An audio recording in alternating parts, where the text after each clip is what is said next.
Dipersilakan Rahman. Okey, bismillahirrahmanirrahim. Assalamualaikum warahmatullahi taala wabarakatuh. Waalaikumsalam.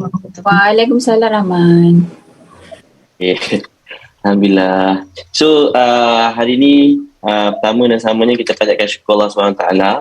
Dan saya sebenarnya adalah orang yang bertuah lah sebab hari ni dapat bersama dengan Ijtihad Group untuk bersama-sama kongsi semangat dan energi, insyaAllah. So basically saya cerita dulu sikit boleh saya cerita sikit. Saya pun cuak juga sebenarnya ni nak kongsi dengan sahabat-sahabat semua ni. Saya tahu semuanya hebat, cuma hari ni perkongsian saya lebih kepada perjalanan saya lah sebagai Alhamdulillah Allah setuju untuk saya achieve MDRT 2021 dan menjadi member MDRT member 2022. Alhamdulillah. So pertama dan selamanya saya just nak kongsi dengan sahabat-sahabat rakan-rakan di Ijtihad yang saya nak disclaimer, semua yang saya ceritakan pada hari ini adalah pengalaman peribadi saya. Jadi apa yang dikongsikan itu tak ada kaitan dengan orang lain, hanyalah pengalaman peribadi saya yang saya ikhlas untuk kongsi dengan sahabat-sahabat Ijtihad sebab kita sama-sama dalam industri. Dan bila sama-sama dalam industri ni kita memang perlukan semangat dan doa daripada orang lain. Okey. Nanti kalau kata dalam saya punya berkongsi nanti, kalau ada yang nak bertanya dan sebagainya, boleh terus tanya Miss Lynette. Boleh. Kejap boleh tak nak minta semua orang unmute dan bagi energi pada Rahman. Ni kenapa yang tiba-tiba jadi penakut ni? Tiba bagi energi pada Rahman, jom. Alright. Dia terkedu tu Rahman ni semua. Jom. Say something. Welcome Rahman. Thanks for sharing ke apa ke. Jom. Hai Rahman. Tanya MDRT. Tanya Rahman. Alright. Okay, Terima kasih sudah share hari ini. Okay. Jom. So basically saya cerita sikit lah diri saya. Saya Abdul Rahman bin Muhammad Syahri daripada Super 6 Group di bawah unit 8W7 dan saya pun bagi kod saya sendiri ni 8W70002. So saya adalah orang yang kedua maksudnya introducer saya Ustaz Abdul Hakim bin Johari. So saya adalah orang yang pertama yang direkrut untuk join 8W7. Dan Alhamdulillah saya dapat title dan boleh mempromotkan title MDRT ni sepanjang 2022 ni lah. Dan nak promote untuk 2023 tu kena qualify pula tahun ni punya MDRT kan, doakan saya. Untuk Amin. So untuk pengetahuan sahabat-sahabat di Ijtihad, kalau saya boleh ke next slide. Inilah saya masa berambut. Sekarang ni saya tak berambut sebab saya bawa balik daripada umrah Bukan faktor usia pun betul jugalah. Tapi saya ada rambut sebenarnya ni, tengah tunggu ni. Nama umur berapa Rahman? Nak tahu.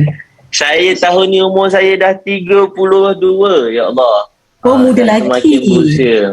Oh muda lagi. Dengan muda lagi Kak Zila. Ustaz Ustaz Rahman ni. Okey, bagi saya kenalkan diri saya dulu. Sebelum orang ustazkan saya, biar saya kenalkan diri saya sendiri.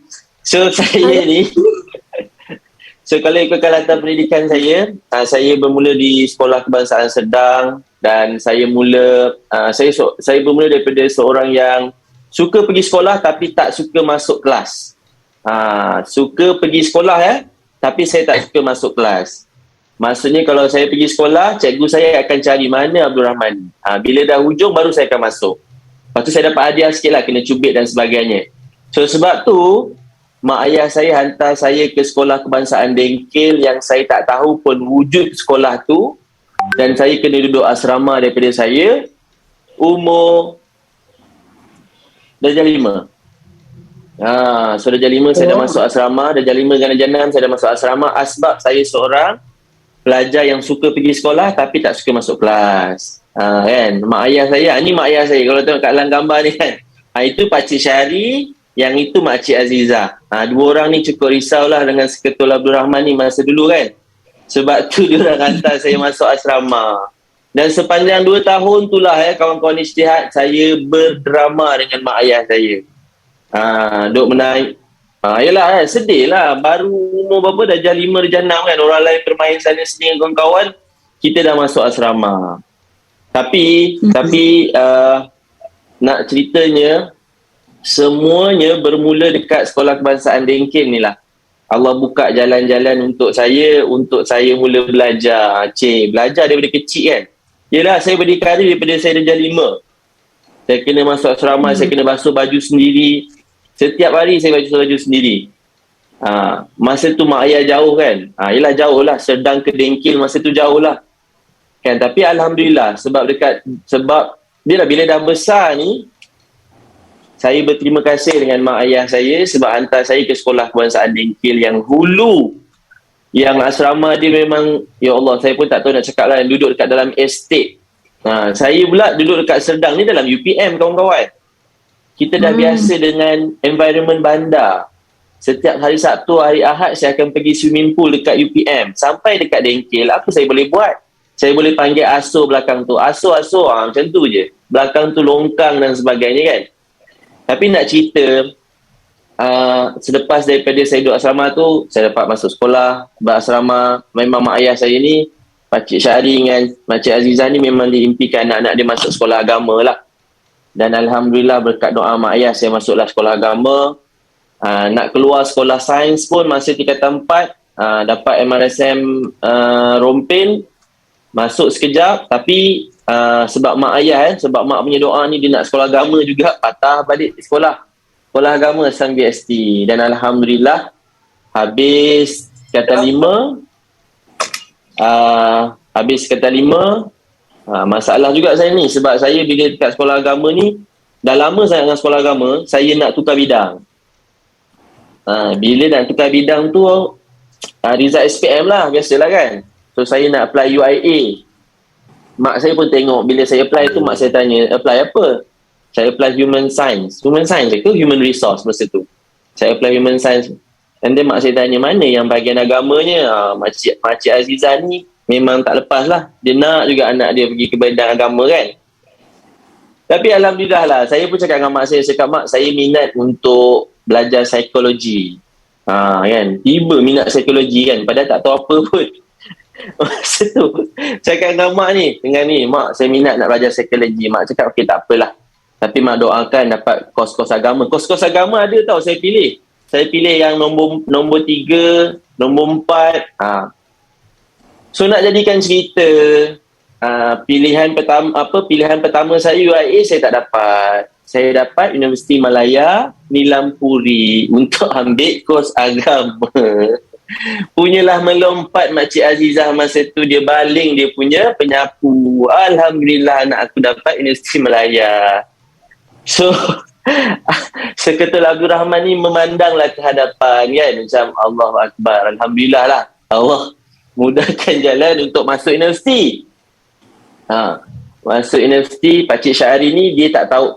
Ayah saya ni seorang pembantu pertanian pembantu pertanian, pegawai kerajaan bahagian pembantu pertanian. Dia taklah tahu sangat pasal universiti ni, tapi yang dia tahu, dia cari duit untuk anak-anak dia masuk sekolah, masuk belajar, semua ada. Macam tu lah. So bila dia dapat tahu Abdul Rahman ni dapat masuk Universiti Malaya, dia text lah dekat dia punya adik-beradik. Sebab adik-beradik ayah saya ni, pakcik-pakcik saya ni kebanyakannya orang yang educated lah, boleh saya cakap, cikgu-cikgu, ada yang jadi pensyarah dan sebagainya. Dia kata Abdul Rahman ni dapat Universiti Malaya, macam mana ni, okey ke nak pergi ni? Dia jajalah semua kan. Tapi salah seorang daripada pakcik saya tu bagi tahulah Universiti Malaya antara universiti yang top. So kita pun bersyukur. Tak apa ke saya cerita pengalaman saya dulu sebelum saya cerita pasal MDRT Journey ni? Sila. Boleh. Sila. Bila dah mendengar ni. Tengah terhibur dia mendengar ni. So bila Pakcik Syahri tanya dengan adik dia lecturer masa tu dekat IPG. So dia kata, baguslah Rahman dapat UM. Tak ada lagi dalam keluarga kita yang dapat Universiti Malaya kan. Antara orang dulu-dulu saya rasa Universiti Melayu ni sebab universiti pertama lah bagi diorang. So ayah saya ni pun cakap, okey tak apa. Dia pun ready lah nak hantar saya ke Kelantan. Kelantan ni Universiti Melayu saya. Bayangkan. Yang tak pernah ke Kelantan, kenalah belajar di Kelantan kawan-kawan. Subhanallah. Masa tu saya fikir, saya seronok untuk masuk belajar lah. Sebab daripada sekolah nak ke alam universiti ni kan, macam siapa sangka dapat masuk universiti kan. Sebab saya daripada keluarga yang biasa-biasa. Daripada orang kata, yalah, anak pegawai pertanian dan keluarga pun biasa-biasa. Tak ada lagi lah daripada kalangan family saya, walaupun saya ada 3 orang dekat atas tu yang dah atas saya, yang belajar dekat Malaysia, tak ada lagi. So saya lah orang pertama. So hantarlah ke Universiti Malaya. Tapi nak jadikan cerita, bila lepas daripada tawaran Universiti Malaya tu saya terima, kawan-kawan di sekolah saya dapat tawaran untuk sambung belajar di luar negara, di Jordan. So saya masa tu, saya ingat lagi, saya masa tu saya memang percaya yang saya cakap, Rahman, kalau Allah nak bagi rezeki kat awak, Allah akan buka sepenuhnya jalan untuk awak belajar lah. Dan saya pula masa tu antara orang yang suka belajar. Saya memang suka belajar, walaupun tak pandai, tapi saya suka belajar. So bulan kedua saya dekat Universiti Malaya, kawan saya dah mula masuk pusat bahasa dekat Padang Jawa, Kelang. Saya tak dapat lagi tawaran. So saya pun try lah call Jabatan Agama Islam Selangor. Masa tu Majlis Agama Islam Selangor yang menguruskan beasiswa ke luar negara. Nak jadikan cerita, Alhamdulillah saya dapat untuk panggilan yang kedua. Jadi itulah orang kata pengalaman saya belajar daripada seorang yang tak suka masuk kelas untuk dengar apa yang cikgu ajar. Akhirnya Alhamdulillah Allah panggil saya untuk sambung pengajian di Yarmouk University lah, di Jordan dalam bidang usul fiqh. Dan Alhamdulillah dapat komplit 4 tahun di Yarmouk University. 2008 pergi, 2012 balik. Dan daripada 2012 tu terus je saya dapat tawaran untuk mengajar di terus masuk Hidayah sikit Terus je saya dapat mengajar di Intech UiTM Shah Alam sebagai seorang part-time, full-time punya lecturer. Dan masa tu pun kalau ikutkan rezeki saya mengajar kat UiTM Shah Alam ni pun ada cerita dia. Saya cerita sikit lah. Bagi saya sikit lah, Miss Rina, sikit je sebelum saya pergi ke kongsi dengan yang lain. Saya masuk ke Intech UiTM Shah Alam ni, saya dipanggil dan masa saya pergi interview, itu pengalaman pertama interview. Sebab bila saya balik ke Malaysia, saya cakap dengan mak saya, saya cakap dengan dia, saya cakap dengan Mak Cik Azizah, saya cakap, Mak, saya nak terus sambung master. Sebab kawan-kawan semua dah plan untuk terus sambung master. So bila dapat tawaran ni, mak cakap, pergilah try untuk tengok orang kata apa pengalaman interview kan. So betul juga. So saya pergilah nak dapat pengalaman interview. Nak dijadikan cerita, masa pergi interview tu, saya jumpa balik senior saya yang tengah buat PhD untuk berebut jawatan yang sama dekat Intech tu. So mananya saya nak masuk. Bila saya tengok tu, saya cakap, ini dah level PhD, macam mana pula saya nak dapat jawatan ni kan? Memang tak lah. Lepas tu saya pun try je lah. Nak jadikan cerita, dia perlukan lecturer lelaki untuk menguruskan anak-anak ni lah. Orang kata apa, bahagian agama diorang, untuk mengajar bahagian diorang punya syariah law. So saya pun diterima masuk. Yes, itu memang betul. Nanti saya akan cerita. Saya punya hidup ni memang rezeki sebab mak ayah je sebenarnya. Kalau nak ikutkan saya sendiri, saya memang tak dapat lah. Jadi bila dapat kat UiTM tu, betul, saya masih, ya Allah, saya syukur sangat saya masih ada mak ayah, insyaAllah. Dan habis je daripada lecturer tu, saya antara lecturer termuda. Masa tu umur 22 tahun dan memang pun panggil senior lecturer kat situ pun cakap, ini dah level saya punya cucu. Bayangkan, cucu dia datang mengajar sekali dengan dia kan. So saya ambil cabaran untuk mengajar ni sebab saya bagi tahu dengan diri saya cakap kalau saya mengajar sekalipun saya balik Jordan, saya tak boleh mengajar budak-budak sekolah rendah. Saya tak pandai. Saya tak pandai. Jadi kalau saya nak mengajar pun, saya nak mengajar budak sekolah menengah, tapi Tuhan bagi mengajar universiti. Ya Allah, masa tu memang banyak juga cabaran pada saya.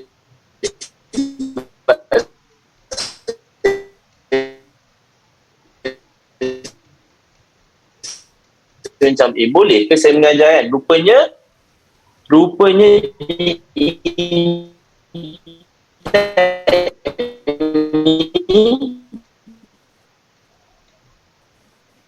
lebih kurang umur diorang supaya diorang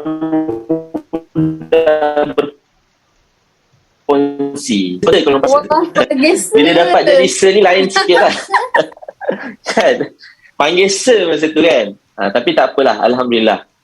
Cuma saya bertahan kat situ lebih kurang dalam 3 semester sebab saya memang nak sambung belajar. Sebab saya memang minat dengan bidang pendidikan sebenarnya. Research. So Alhamdulillah saya sambung di Universiti Kebangsaan Malaysia untuk master dalam ekonomi Islam. Di sana sepanjang setahun setengah saya complete saya punya master dan saya diterima sebagai pegawai penyelidik Institut Islam Hadari.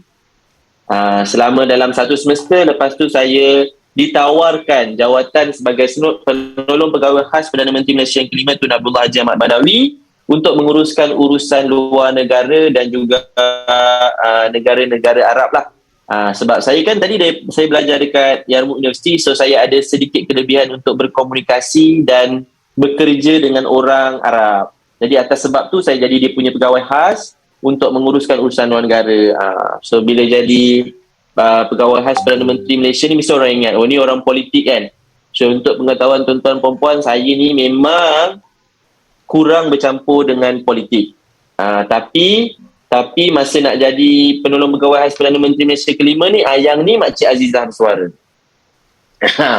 Yang ni Makcik Azizah bersuara, dia kata tak payahlah pergi. Dia kata sebabnya nanti kang macam-macam orang kata ujian dalam politik ni kan. Tapi saya masa tu bila saya pergi interview dengan JPA, saya minta untuk saya dapat grade yang standard untuk master holder. So masa tu tim JPM dia kata okey, kita angkat ke JPA. So sebenarnya saya letak ataupun minta gaji tinggi dekat sana sebab saya nak tolak tawaran ni dengan cara yang baik sebenarnya. Saya harap diorang tak boleh offer saya. Rupanya diorang ambil saya punya offer tu and then diorang bagi saya jawatan ni dengan gaji tingkat yang tinggi masa kat dalam government. Which is masa umur saya 24 tahun, saya punya income dekat government sepatutnya sama dengan kawan-kawan yang saya baru mula 1,800 ke 2,200. Tapi saya punya basic masa masuk government masa tu adalah 4,300. So memang besar. Kalau in term of kerja ni memang besar income saya masa dekat government tu. So saya tak mampu nak tolak sebab diorang pun cakap diorang fulfill saya punya requirement and saya pun bekerja dengan Pak Lah selama 3 tahun. So pengalaman yang luar biasa, jumpa dengan ramai orang yang macam-macam perangai, yang pelik, itu, ini dan sebagainya. Dan akhirnya saya ambil keputusan untuk keluar daripada government sebab saya rasa saya masih muda dan saya perlukan orang kata saya perlu cabar diri saya untuk buat benda lain. Dan akhirnya saya dapat tawaran untuk menjadi untuk bekerja di corporate company di Astro. You guys tahu Astro?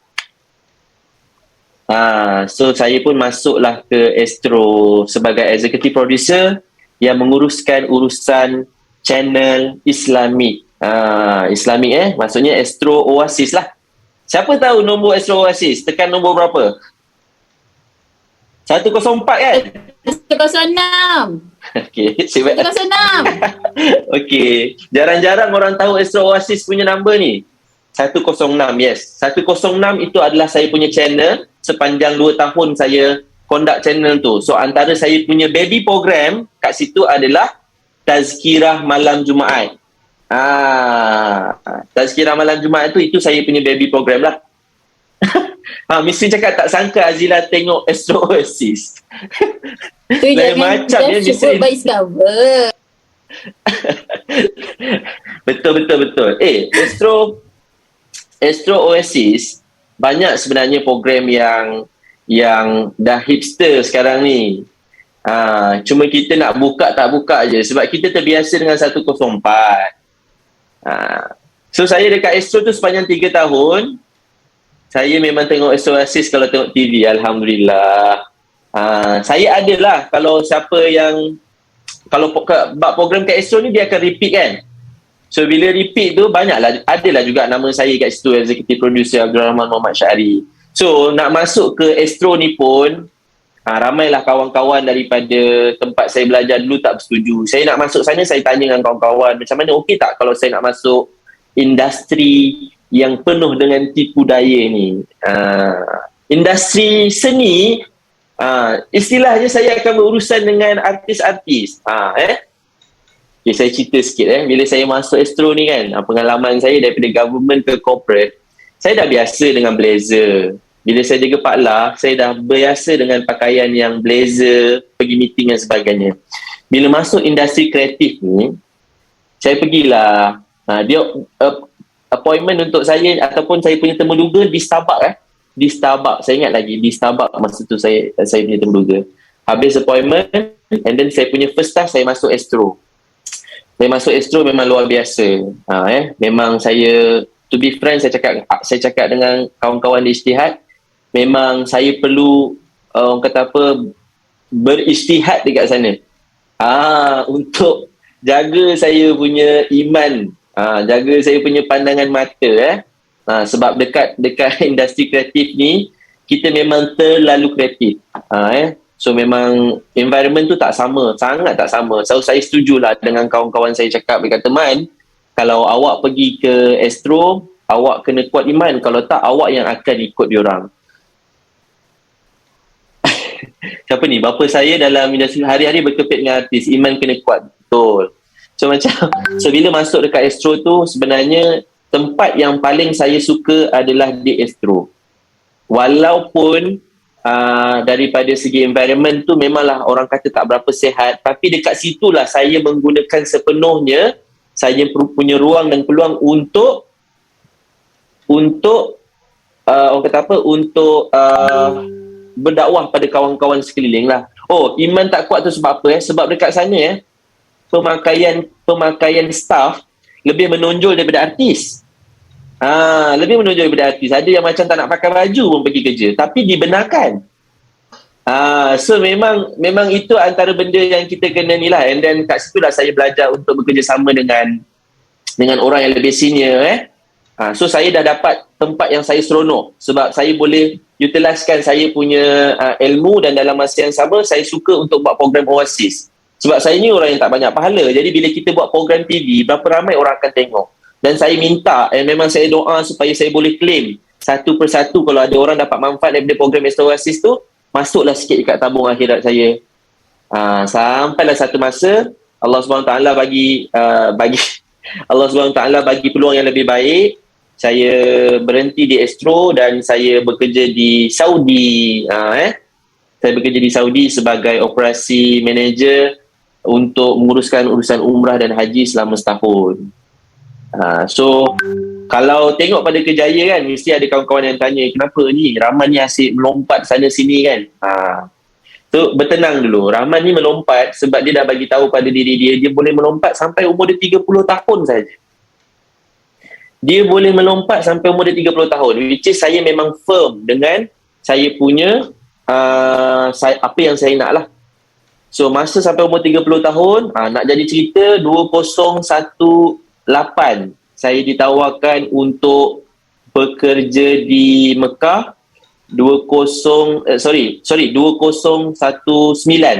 saya ditawarkan untuk bekerja di Mekah, dan dalam masa yang sama saya juga adalah takaful consultant kepada SSG lah, di Super 6 Group. Tapi masa tu bila saya dapat peluang ni, saya cakap dengan saya punya introducer Encik Hakim, saya perlu ke Saudi sebab saya nak buat networking. Katanya masa tu nak buat networking ya. Last aku tak submit case pun daripada sana. 2019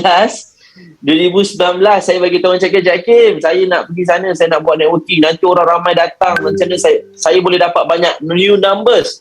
seronok lah Abdul Hakim bin Johari ni kan. Okey man, pergi man. So nanti you boleh bawa balik kes. Tak ada kes kawan-kawan. Tak ada kes. Ditanya satu-satu ada tak kes? Tak ada kes, senyap. So Abdul Rahman bermula pada 2019 sebagai takaful consultant pada Februari. Dan saya fly ke Saudi dan saya tutup cerita pasal takaful consultant. Saya tak buat apa-apa Saya tak buat apa-apa pasal takaful consultant ni sehinggalah berlakunya pandemik COVID-19. Bila bisnes dah tak ada di Saudi, saya diminta untuk pulang ke tanah air, berkhidmat kepada mak ayah. So, saya balik dalam keadaan gembira pada bulan 3. Sebab bekerja di Saudi ni, dia punya busy luar biasa kawan-kawan. So, masa saya dekat sana, saya punya busy ni, masa saya memang kulu kili lah, jemaah umrah kan. Datang yang ni, pulang yang ni, datang lagi. Balik 2 grup, datang 3 grup. So saya memang tak ada rehat, tapi income saya tinggi. Macam tu lah, Allah gantilah. Memang saya tak ada rehat, income saya memang tinggi masa dekat Saudi tu. 5 figure tu, memang itulah yang ditawarkan kepada saya. Masa umur 28, saya bekerja kat sana. 29, saya bekerja kat sana dengan income yang income saya masa dekat Saudi tu, saya punya basic adalah saya punya monthly masa tu lebih kurang dalam 12,000, tak termasuk dengan saya punya claim dan sebagainya lah. Kalau ikutkan every month average saya dapat lebih kurang sebab saya operation manager, so lebih kurang dalam 17,000 masa tu. 17,000. Tapi kawan-kawan, yang best story dia, lepas balik daripada Saudi, bulan 3, saya duduk dekat rumah, berhappy, gembira dengan mak ayah dalam, Alhamdulillah. Alhamdulillah. Memang kalau bab urusan rezeki ni, macam tadi dah kan, siapa bagi tahu ada mak ayah kan. Memang saya yakin dan percaya, saya gunakan azimat mak dan ayah saya ni untuk doakan seketul Abdul Rahman ni. Sebab apa? Sebab saya tahu, diorang ni je lah yang boleh doakan kita dan ikhlas doakan kita kan. So habis daripada Saudi ni, saya balik bulan 3. Bulan 3 kita lockdown, betul tak? Betul kan? Bulan 3 kita lockdown. Masa tu company which is Prudential dah mula start dengan training online, betul? Betul. Dah mula start dengan training online. Lepas tu saya ni sebulan saya rehat. Bulan ketiga tu sampai bulan 4 saya rehat. Masuk bulan 4, saya dah macam orang tak betul kat rumah. Makcik Azizah dah tanya dah, are you okay Rahman? Dia tanya saya bahasa Inggeris masa tu, are you okay Rahman? So saya pun jawab lah dengan dia, I'm not. Saya memang tak okay. Sebab saya rasa macam nak gila.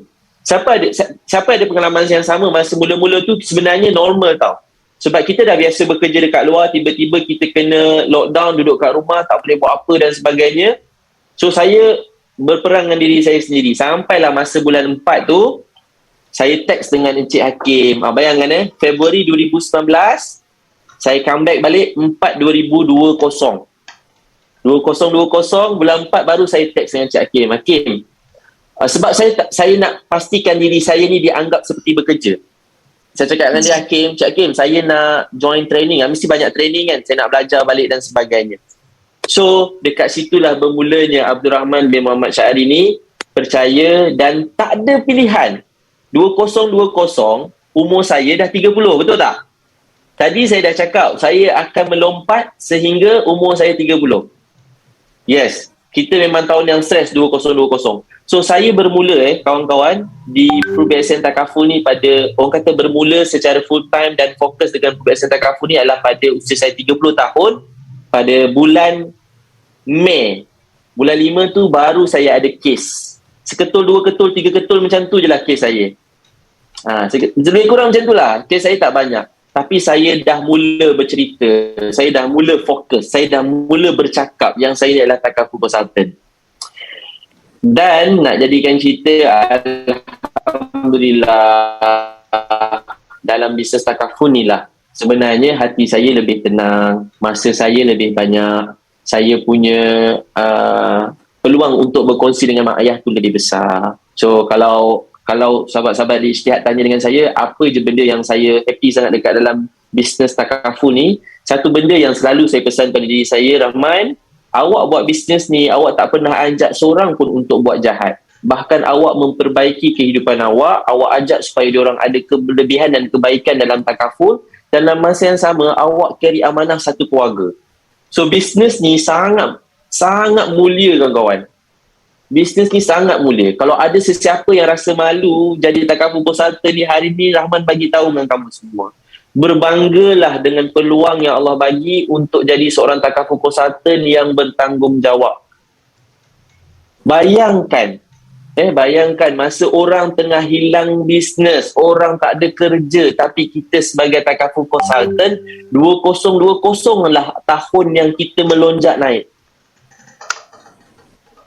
Bisnes umrah yang orang cakap selagi ada manusia, selagi ada Kaabah dekat Mekah, selagi itulah bisnes tu akan berjalan. Tutup Allah uji satu dunia pandemik, bisnes tak boleh berjalan. Berapa ramai bisnes yang tutup, berapa ramai bisnesmen yang terkesan. Tetapi bisnes Takaful tak terjejas, bahkan bertambah baik. Betul tak?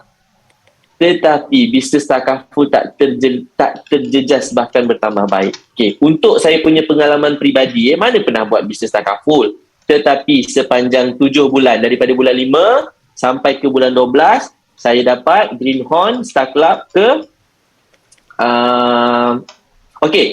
sebelum saya pergi ke achievement kan. Okey, perasan cuba tengok ini gambar Pakcik Syahri, ini gambar Makcik Azizah.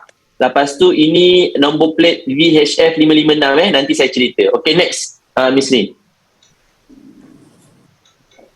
Alright, so ini adalah pencapaian saya sepanjang di Prove Action Takaful.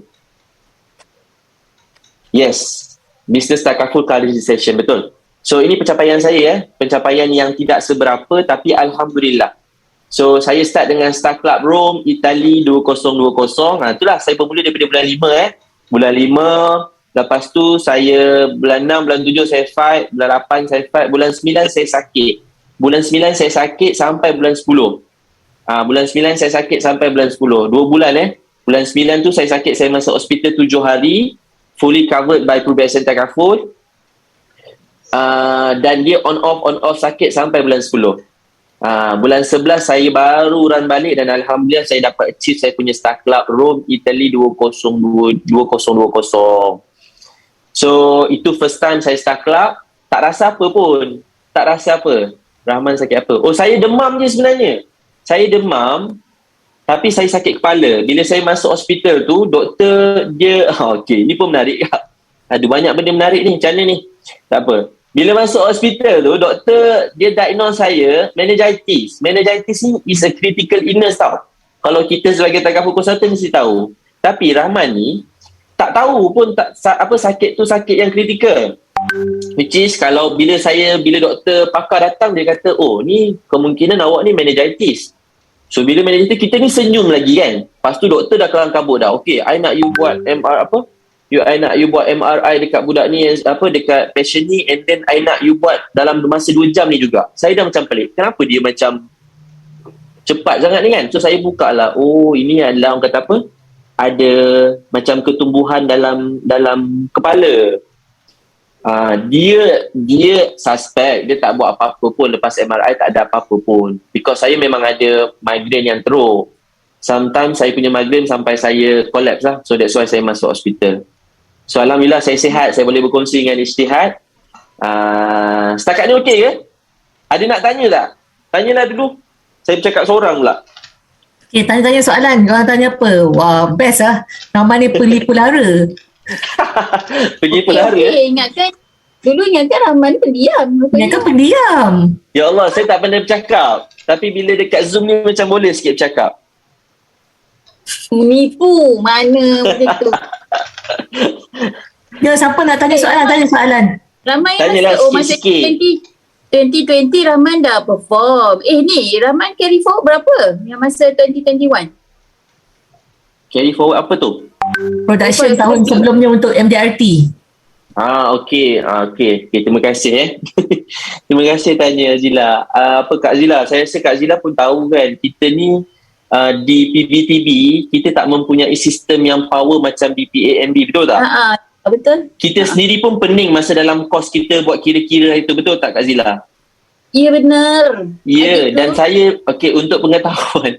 Ni mengaku ni, untuk pengetahuan saya pun tak tahu berapa saya carry forward. Saya tak tahu kawan-kawan. Ya, saya buat saja. Dan saya start club room untuk pengetahuan kawan-kawan semua. Saya rasa 2-3 kes je saya buat yearly last 2020. Sebab saya tak ada idea untuk MDRT. Yang saya ada idea adalah saya kena buat start club, sebab itu je dia punya tingkat yang tertinggi. Contoh, So saya buat je lah, saya dapat start club. So, bila tahun 2021, so sebenarnya peluang-peluang yang macam ni bila Miss Rin panggil saya untuk berkongsi dengan Ijtihad, sebenarnya saya nampak diri saya dulu tau. Saya dulu adalah orang yang suka untuk join meeting SSG dan suka untuk dengar speaker-speaker luar. Sebab apa tau? Sebab speaker-speaker luar dia mungkin ada idea yang kita tak biasa dengar daripada leader-leader kita.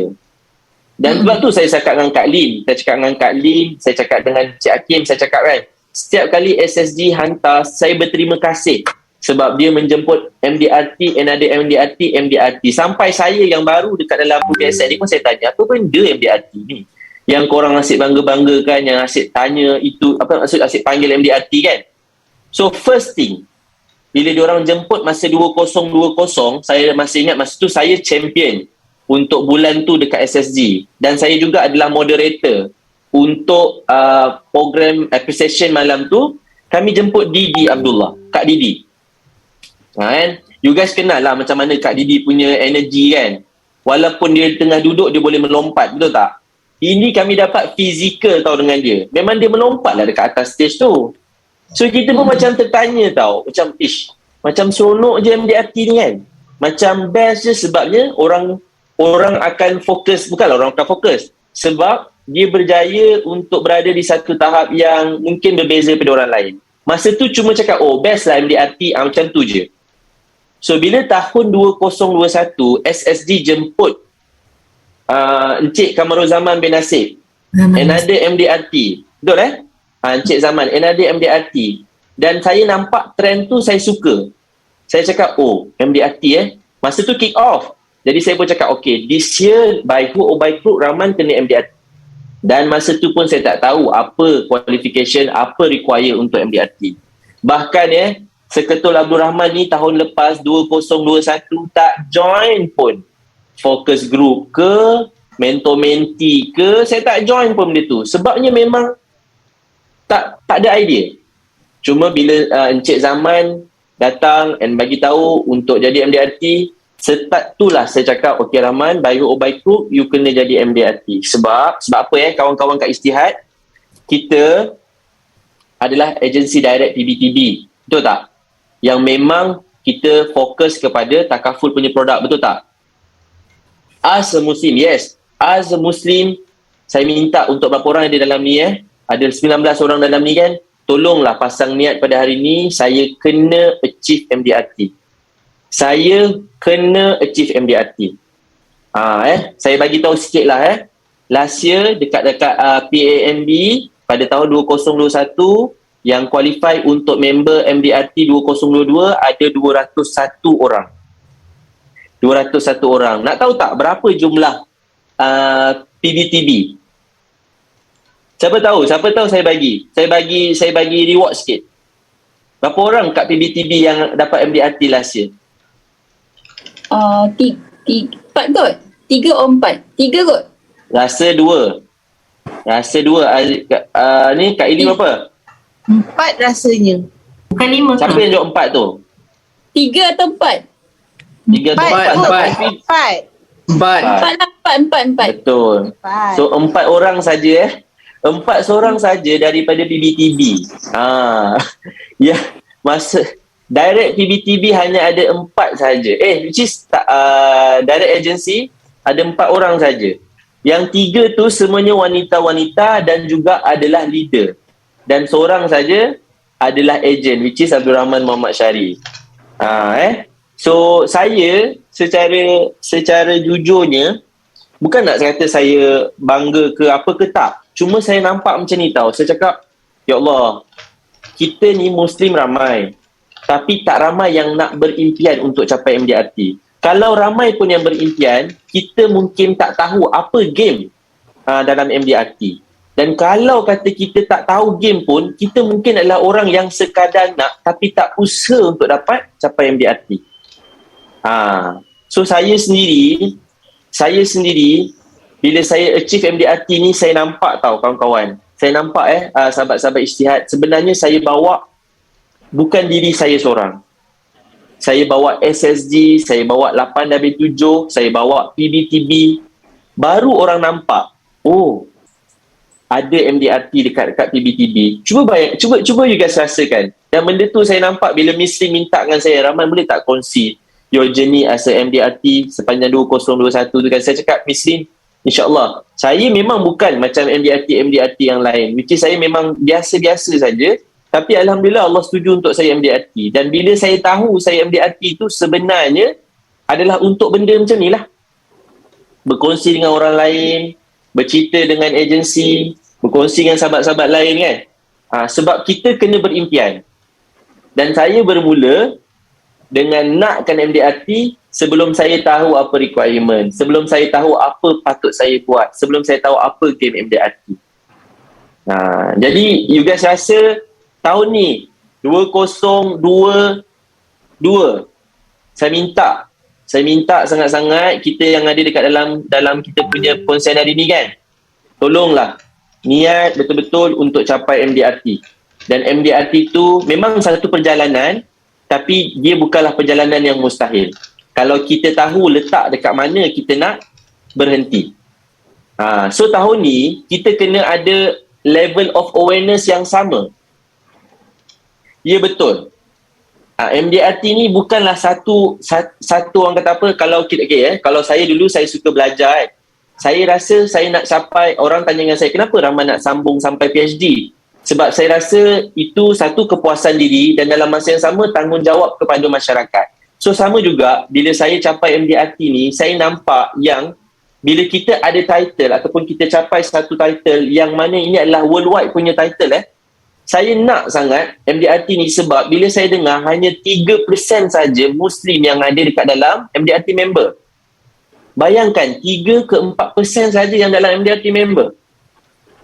Sedangkan bisnes takaful kita yang punya.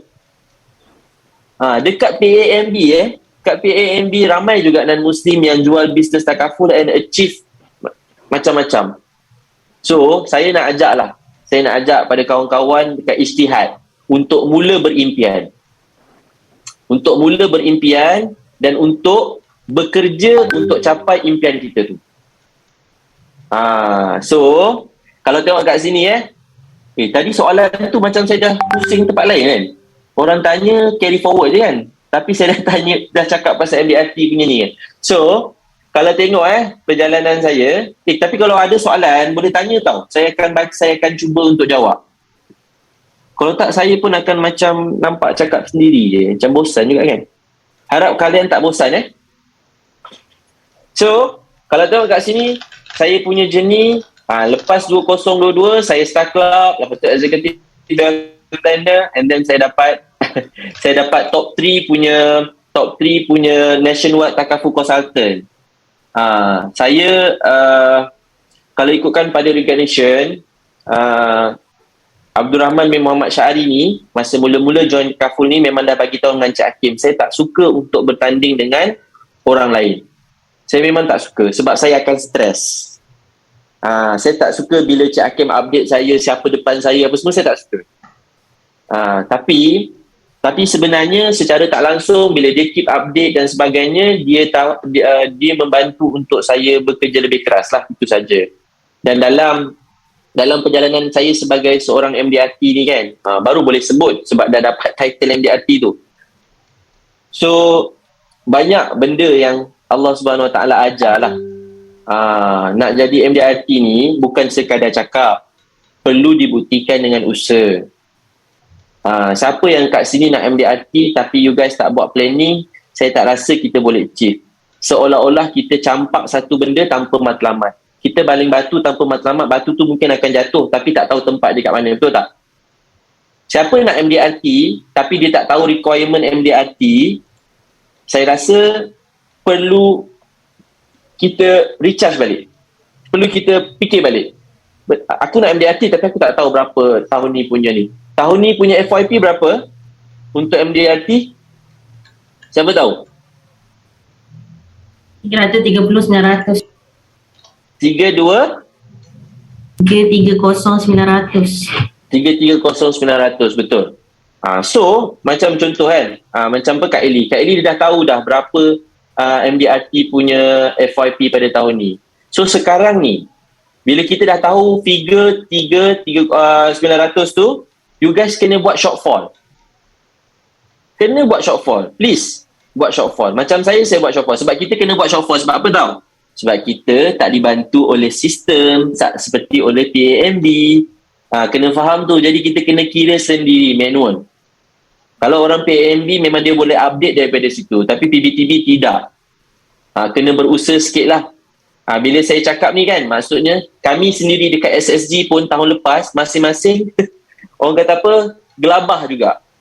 Sebab tak biasa. Tak biasa macam mana kita macam mana nak achieve MDRT ni kan. Abang Syarul, Kak Lin, bila sebut pasal saya nak MDRT tu masing-masing pun kira berapa Rahman punya FYP yang berapa balance dan sebagainya kan.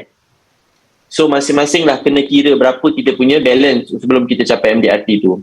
Dan once bila kita nak MDRT ni, saya nampak lah game untuk MDRT ni selain daripada kita collect yearly, kita kena kita kena buat collector. Walaupun kita kena collect, maksudnya kita kena buat collected lah. Selain daripada kita buat close yearly, contoh bulan 2 kita collect dia monthly tau. Bulan 2 kita collect dia monthly. Tapi kita nak MDRT ni. So bulan 2 kita collect dia 200. Bulan 3 dia bayar 200. Bulan 4 dia bayar 200. Betul tak? Sampai bulan 4. So bila bulan 5 ni, kita dah memang ada semangat yang memang, ya Allah, aku nak tak nak, aku memang nak MDRT juga. So masa bulan 5 tu, kita tanyalah dia, boleh tak dia completekan 12 bulan payment dia untuk tahun ni? So secara tak langsung, benda tu akan dikira sebagai FYP kita. Faham tak? Bukan sekadar kita buat close yearly saja. Okay, itu secara teknikal lah, Miss Rin dan juga kawan-kawan yang lain. Cuma kalau daripada segi untuk achieve MDRT ni, dia ada beberapa pantang larang. Ada pantang larang Pantang larang yang pertama, kena percaya dengan sistem agensi.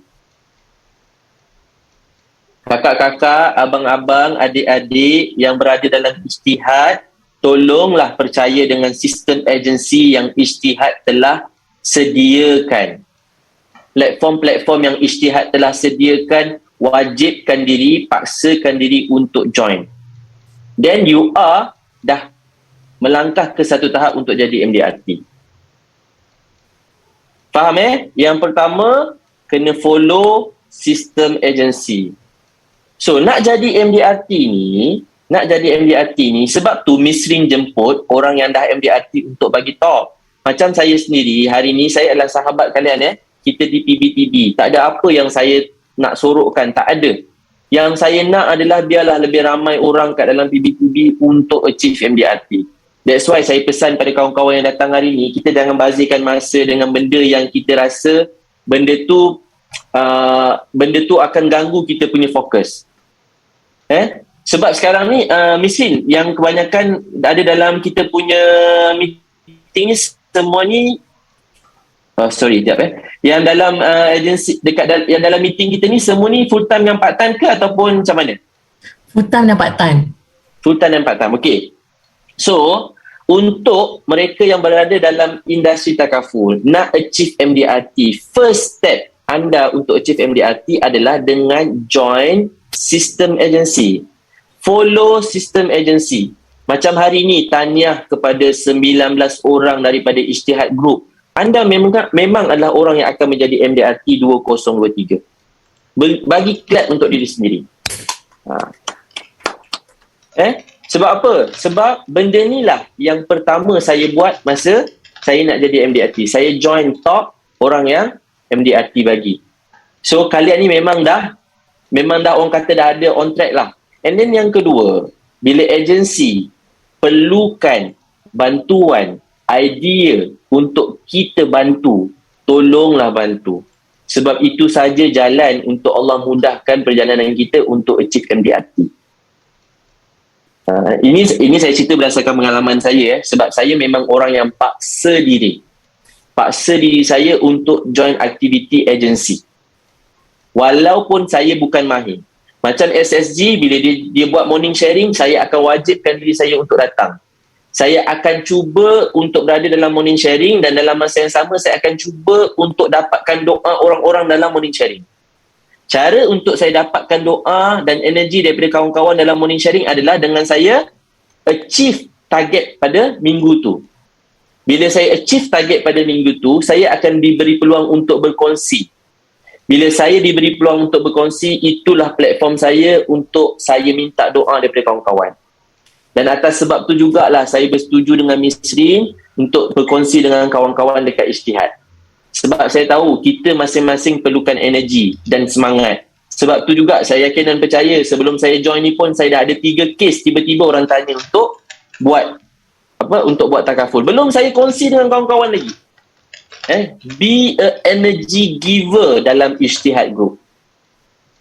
Walaupun saya dalam Ijtihad group walaupun saya bukanlah orang yang mungkin selalu ada energi dan saya perlukan sokongan daripada orang lain. Cara untuk saya dapatkan energi adalah dengan join setiap program daripada agensi. Follow the system. Bila you follow the system, believe me, you muda ke, you tua ke, you senior ke, you junior ke, you orang kata apa, part time ke, full time ke, you layak untuk berjaya. Sebab Allah tak pernah sebut dalam Al-Quran kita ni perlu jadi cikgu untuk berjaya. Kita ni perlu jadi doktor untuk berjaya. Kita ni perlu jadi engineer untuk berjaya. Tapi Allah bagi tahu siapa yang rajin, dia pasti akan berjaya. Oh bolehlah Cik Rahman banyak networking. Saya paling geram bila orang cakap dulu. Dia tak tahu yang banyak networking ni nak pergi sebut tu pun perlukan usaha dan daya, betul tak? Saya memang kadang-kadang kalau orang cakap, oh bolehlah Cik Rahman banyak networking. Sekarang ni bila masuk 2023 saya cakap dengan kawan-kawan SSG, yang you guys cakap Cik Rahman ni banyak TPC dan sebagainya, start daripada kosong. Jom kita sama-sama buat. Januari Cik Rahman cuma buat berapa je? 4 ke 5 ribu ke 6 ribu macam tu je. Jom kita buat sama-sama. Sebab apa tahu? Bisnes kita ni, Allah ni dia perlukan pemberat untuk bagi saja. Kalau kita tak ada usaha, macam mana dia nak bagi? Oh saya nak MDRT, tapi pukul 8 bila kita suruh masuk meeting dekat atas katil. Kan? Bila kita minta untuk bagi energi, bila kita minta untuk berkongsi, kita paling senyap. Tak boleh. 2022 ni, kawan-kawan kat dalam Ijtihad dan juga diri saya sendiri, kita kena jadi orang yang berkongsi. Kalau boleh tanya dengan Miss Rin, untuk kita punya morning sharing kali ni, kita nak buat apa Kita punya aktiviti bulan ni kita nak buat apa Tak apalah, bagi saya conduct. Luar biasa kan? Sebab apa tau? Saya selalu cakap dengan kawan-kawan saya, sebab apa tahu? Saya buat bisnes ni bukan main-main. Saya buat bisnes ni akan datang, saya akan jadi leader. Takkan bila saya jadi leader, saya baru nak buat apa yang leader saya buat? Tak boleh. Kita kena jadi leader sebelum kita jadi leader. Sebab apa tahu? Sebab nanti bila kita jadi leader, kita ada cerita dekat kita punya orang-orang ataupun kita punya sahabat tentang perjalanan kita untuk jadi leader. Kita join morning sharing, kita join apa yang agensi buat, kita follow all the system, kan mudah. Tapi kalau kita jenis orang yang nak jadi leader tapi tak join apa-apa, so good luck lah. untuk perjalanan leader kita nanti. Masa tu baru nak belajar, masa tu baru nak tak. Jangan penatkan diri dengan benda yang kita dah patutnya buat daripada sekarang. Untuk saya nampak benda ni tau. Saya nampak dekat SSG, kita memberi ruang dan peluang untuk orang naik leader sebelum jadi leader. Jadi dekat Ijtihad, saya yakin dengan sistem yang ada, lebih ramai leader yang bakal dilahirkan dan lebih ramai MDRT yang bakal dilahirkan dengan syarat first, join system agency. Kita mempunyai impian untuk jadi MDRT. Macam mana kita nak realisasikan impian kita adalah dengan join activity agency.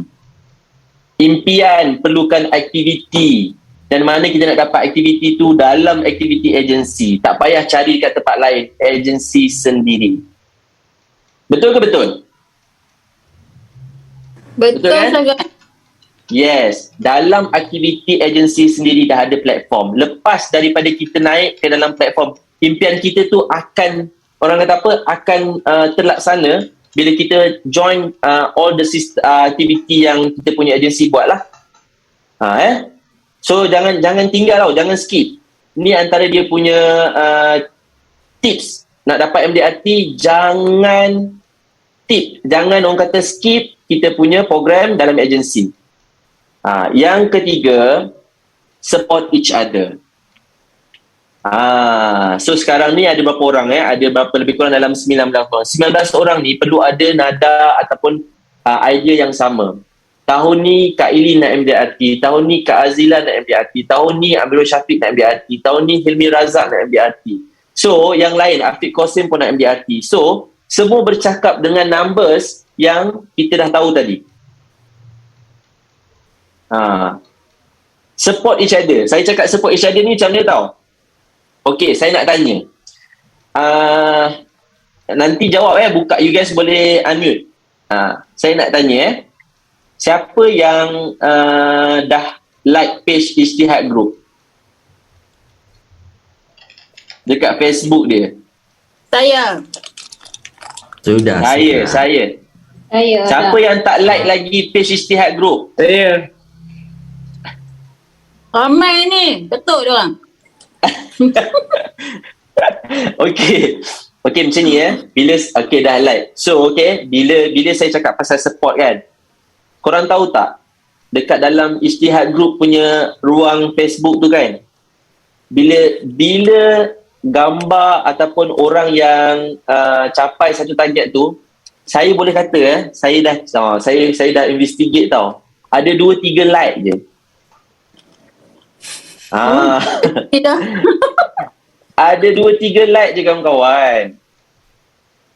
Tapi benda ni bukan berlaku di Ijtihad je tau, dekat kebanyakan group.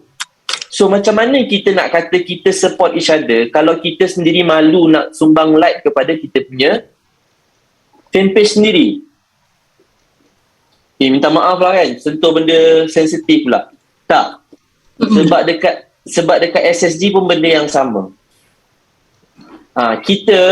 Kita selalu nak orang like kita punya status. Ada yang bagi tahu dengan leader, "Alah Miss Rin, saya dah post pasal takaful yang like seketul 2 je." Come on, kita pun agensi buat page dengan IG tak like. You pernah dengar tak, when you give you will get back? Macam betul ke ayat itu Apa yang awak bagi, betul kan? Apa yang awak bagi awak akan dapat balik. What you give you get back. What you give, you get back. Minta maaf lah, saya orang Jawa, tak tahu benda tu. So, what you give, what you get back. What you give, you get back tu kan. Ni dia punya law of attraction. Awak post something, ni saya cakap pasal Ijtihad lah. Kebetulan memang saya tengok Ijtihad Group kan. Poster cantik-cantik tau. Poster cantik-cantik, korang sendiri tak like, apa macam ni? Poster semua bas-bas tau. Oh, saya tak nak post lah sebab ada Kak Azila. Asyik muka Kak Azila je kat situ. Buat macam mana dia perform? Saya tak nak post lah asyik muka Kak Ili je. Macam mana dia perform? So tahun ni kan, kalau boleh kan, kita target tau. Kita target untuk kita ada dalam poster.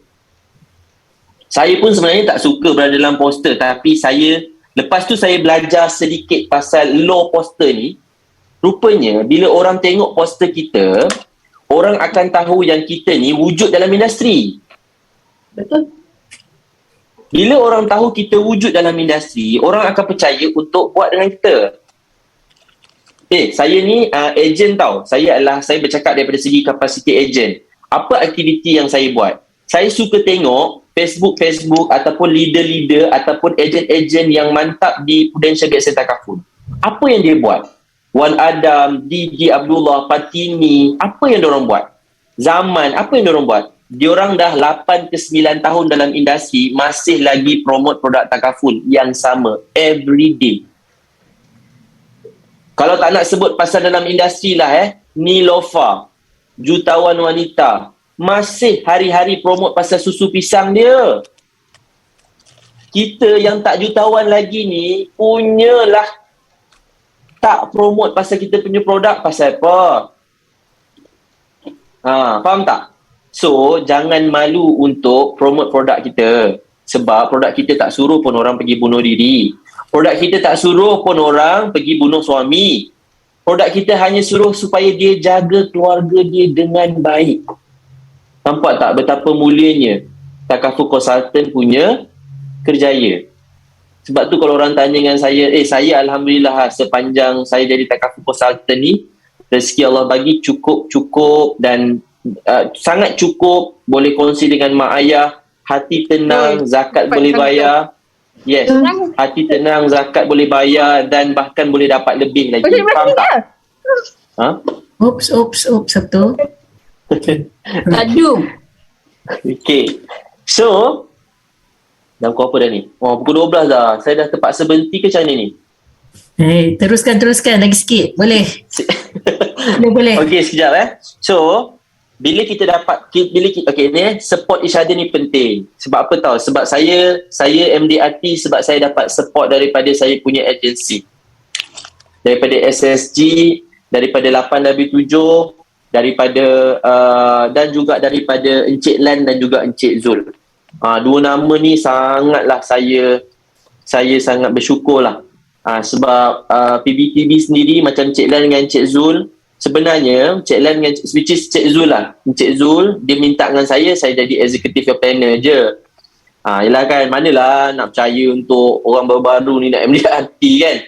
Saya pula baru tahun kedua betul-betul aktif. So dia kata, Man, tahun ni buatlah EWP. Tahun lepas dah Star Club, tahun ni buat EWP. So saya cakap, baik, insyaAllah Cik Zul. Dia daripada awal tahun dah ada EWP. Sampai je tengah tahun, dia dah tukar. Daripada EWP, dia suruh saya MDRT.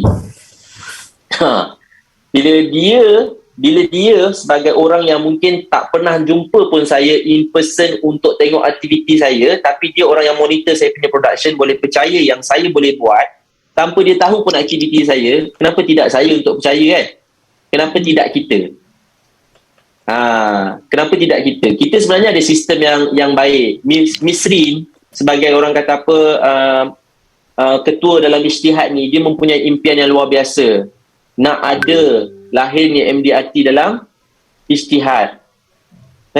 Sebab tu banyak platform-platform yang sekarang ni kalau korang tengok pun dekat dalam you guys punya poster, gambar MDRT sentiasa ada. Sentiasa ada round table punya gambar tu. Betul tak Miss Rin? Betul. Memang akan letak. Sebab apa? Sebab memang berimpian untuk ada seorang daripada ataupun ramai daripada Ijtihad yang akan duduk sama tinggi dekat dalam MDRT punya member. Tolonglah sahut cabaran ni. Saya sebut ni saya pun takut sebenarnya. Ya Allah, tahun ni bagilah aku repeat. Ya Allah, amin. Kan? So, bila kita dapat support, benda tu yang akan memudahkan urusan kita. Saya punya MDRT, saya qualify MDRT pada 17 hari bulan 12 2021. 2 hari sebelum saya pergi umrah. Perjalanan sebelum saya dapat MDRT ni macam-macam tau. Pun panggil kita punya direct agency salah kira saya punya collector. Saya dah uha-uha dah. Yes, Rahman boleh pergi MDRT cepat, dah tak payah fikir pasal MDRT dah. Maksudnya saya dah qualify. Tutup saya ada balance 60,000. Saya ada 60,000 balance yang saya kena completekan dalam masa 11 hari. Kalau ikut nak give up kawan-kawan, saya tarik handbrake dah. Saya dah qualify Star Club. Saya cakap dengan Cik Hakim. Kim, apa benda ni? Salah kira pula kita punya FYP kan? Leader, dia apa lagi? Dia memang, Cik Hakim ni memang power daripada segi orang kata apa, untuk jaga psikologi ni. Dia cakap satu je. Man, you ada 2 pilihan. Untuk terus dan dapatkan MDRT, ataupun you tarik handbrake, you akan jadi Star Club Sydney. Oh, dia bagi macam tu. Saya macam, ya Allah, hai. Dia tak ada cakap ya, dia tak ada cakap yes, dia cakap no. Saya minta untuk dia sokong saya supaya saya tarik handbrake dan tak payah ada MDRT. Tapi dia tak. Dia bagi tahu dengan saya, if you tarik handbrake, 2 benda je akan berlaku. You akan jadi Star Club punya, Star Clubber Sydney, dan you tak akan dapat you punya MDRT. So saya masa tu saya fikir, ya Allah, saya dah penat tau. Saya penat. Seriously saya penat. MDRT ni penat tau. Kalau korang tengok muka senyum pakai blazer ni kan, ya Allah, sebelum muka senyum pakai blazer ni, dia ada duduk tepi katil, dia ada pegang kepala dia macam, aduh, apa benda ni, macam mana aku nak achieve ni kan. Itu normal tau. Tapi tak semua orang tahu. Orang tahu yang kita dah achieve MDRT. Cuma saya boleh bagi tahu, untuk capai MDRT memang perlukan kita susah, perlukan kita punya keringat, perlukan kita punya stres. Memang perlu. Kalau siapa yang tak nak stres, daripada awal tarik handbrake. Tak payah go for MDRT. Nanti korang serabut. Tapi memang saya nak stres tu. So sampai hujung tu, bila sampai hujung tu, sebelum dah capai MDRT tu pula, masa 17 tu saya teruskan juga sebab saya cakap, okay, ini bukan untuk aku. Mula-mula saya fikir ini untuk saya tau. Sampai dah hujung-hujung tu saya cakap, tak, ini bukan untuk aku. Bila Kak Lin pun teks, bila Abang Syarul pun teks. Tapi diorang takut saya sakit. So diorang kata tak apa Man, buat je, insyaAllah kalau ada rezeki ada kan. So bila orang-orang macam ni, saya yakin Allah Subhanahu Wa Taala akan bagi saya peluang. Lepas tu hujung-hujung tu kan, saya bertawassul tau dengan amal ibadah. Saya puasa, saya sedekah, saya sampai minta macam tu dengan Tuhan, ya Allah, ya Tuhanku, kalau MDRT ni baik bagi aku, ya Allah, dengan sedekah aku ni, engkau permudahkanlah jalan untuk aku, untuk aku capai MDRT. Saya boleh tawassul sampai macam tu sekali. Saya tag saya punya klien dan saya cakap dengan dia, ya, saya nak MDRT sangat ni, macam mana ni Kak? Saya punya klien cakap macam ni tau, Rahman, tawassul dengan amal kebaikan. Sampai ke tahap tu tau. Seronoknya jadi Muslim ni, kita ada peluang untuk bertawassul. Puasa niat, ya Allah Tuhanku, mudah-mudahan dengan pahala puasa sunat Khamis aku hari ni, ya Allah, kau permudahkanlah jalan untuk aku jumpa orang yang baik-baik yang boleh bantu aku untuk capai MDRT, ya Allah. Sampai tahap tu tau Abdul Rahman punya doa. Mak ayah ni tak payah cakap lah. Mak saya dah tahu tau MDRT, dia boleh sebut laju. Makcik Azizah tu kalau korang jumpa, korang tanya makcik MDRT tu apa? $1 million round table. Dia dah boleh jawab macam tu. Sebab apa? Sebab Rahman ni telefon tiap-tiap hari, mak, tolonglah doakan MDRT saya, mak. Ayah saya ni lelaki kan, ayah doakan MDRT, semoga kamu diberkati. Itu je dia balas. Geram kita kan. Tapi itulah ayah, lain dia punya cara kan. Semoga kamu diberkati. Dia balas mesej saya tulis berapa panjang ni, pung, semoga kamu diberkati. Saya cakap, ya Allah mak, ayah tulis macam tu je. Yes, ayah sempoi betul. Memang sempoi. Memang sempoi. Tapi nak cakapnya kawan-kawan, MDRT qualifier Abdul Rahman 2022 ni bukan jalan yang mudah. Dan saya yakin ijtihad pun pasti. Tapi dalam doa dia full statement, betul. Memang dalam doa dia full statement. Saya ni pula, bab doa ni jangan main. Saya tulis saya doa untuk ayah saya letak kat kereta. Nak tak nak, dia akan baca doa tu untuk saya. Itu saya tak. Untuk mereka yang masih ada mak ayah kan, gunalah peluang ni sebaiknya. Saya tak pernah buat sebelum ni tau, dalam bisnes-bisnes saya sebelum ni. Tapi bila dalam bisnes takaful, Allah Subhanahu Wa Taala bagi peluang untuk saya berinteraksi dengan lebih mesra dengan mak ayah saya. Sampai diorang tahu saya punya FYP berapa, saya punya balance berapa. Bayangkan, diorang bersama dalam saya punya industri. Sebab tu saya cakap mak ayah saya adalah saya punya big why. So, belum banyak pula cakap. So, Kalau perasan tadi gambar-gambar saya kan, ada gambar mak ayah saya and then juga kereta kan. So itu adalah hasil dalam bisnes takaful. Baru bagi kan? Baru bagi kan Rahman? Ya, saya baru bagi pada 21 Januari 2022. Itu adalah solid daripada bisnes takaful. Dan itu adalah saya punya investment untuk pastikan mak ayah saya sentiasa sihat, sentiasa selesa. Sebab bisnes ni lah yang mampu untuk saya buat. Kalau kata sebelum ni, saya asyik rasa tak cukup saja. Walaupun saya punya figure income saya tinggi, saya selalu rasa tak cukup. Saya tak tahu kenapa. Tapi dalam bisnes ni alhamdulillah, walaupun income pertama saya dalam bisnes RM46.20, tapi cukup alhamdulillah. Berkat nama dia. So saya pasti kita mempunyai impian yang sama. Nak pastikan hidup kita lebih bahagia, lebih tenang kan. At the end of the day, apa yang kita buat, apa yang kita usahakan hari ni, penat lelah kita nak tenang je kawan-kawan. Kita nak tenang je.